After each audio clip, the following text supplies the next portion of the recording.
how I was going to get here in some cases, but I gave it up. No contacts, no references, no experience, no career, nothing. I had nothing. I was done. If God doesn't show up, I'm done. Look, worship team, why don't you come up? I can't help but wonder, I don't know if you have the same thought or not. I can't help but wonder if Jeroboam is standing at the altar, impersonating a high priest of Israel.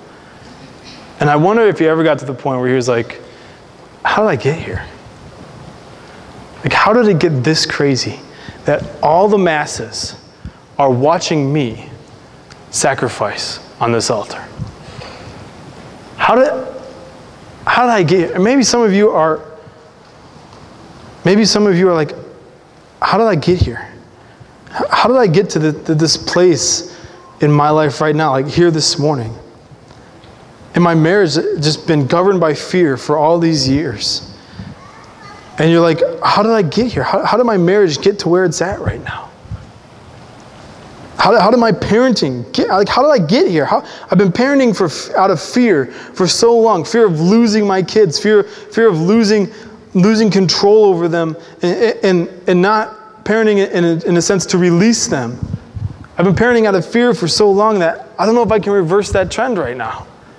I don't know how I got here. I've been being governed by this and my finances or my time out of fear for so long. I don't know how I got here.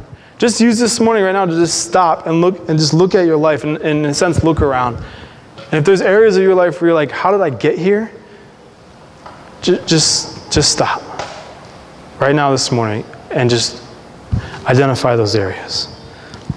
Because the reality is that those areas, I think for me, I know I've found it, and hopefully for you, that I've found this. I found that it's those areas where I'm standing by the altar and I'm not on the altar. It's those areas in my life that I need to be on the altar, dying to myself, living as a holy and pleasing sacrifice, a pleasing aroma to God, 1 Corinthians says. But I'm not. Like, I'm next to the altar, doing my plan, doing my deal, going, look at all these people. It's working. The nation is staying here. Jeroboam's like, this works great. My plan is working tremendously well. Nobody's going to Jerusalem anymore. They're all here. And the reality is Jeroboam's leading an entire nation into idolatry. But he's next to the altar doing his plan. I fear this morning that there's more than a few of us that are next to the altar doing our plan, adding God into it when it fits, rather than on the altar doing God's plan, adding yourselves into it where it fits. That's my heart. That's my desire for my life. I don't want to be next to it. I want to be on it. I want that to be your heart's cry for your life. Get on the altar. Die to yourself. Don't stop with your plan and fitting God in and twisting and warping everything so that you can keep going. And the reality is that we get there because way back when, somewhere, we had a what if fear or a what now fear, and we chose to go and live by fear instead of faith that God is who he says he is. He can do what he says he can do, and that he will come through for you when in his timing. That's faith. God is big. My God is big. He will do it. Fear is, my God, it's not so great. I better help out.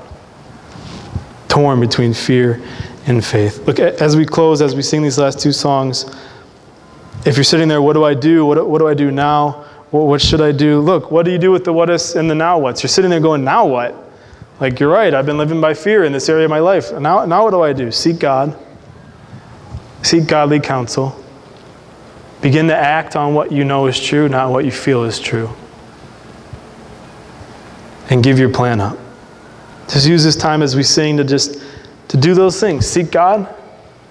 Give your plan up. Be surrendered in heart.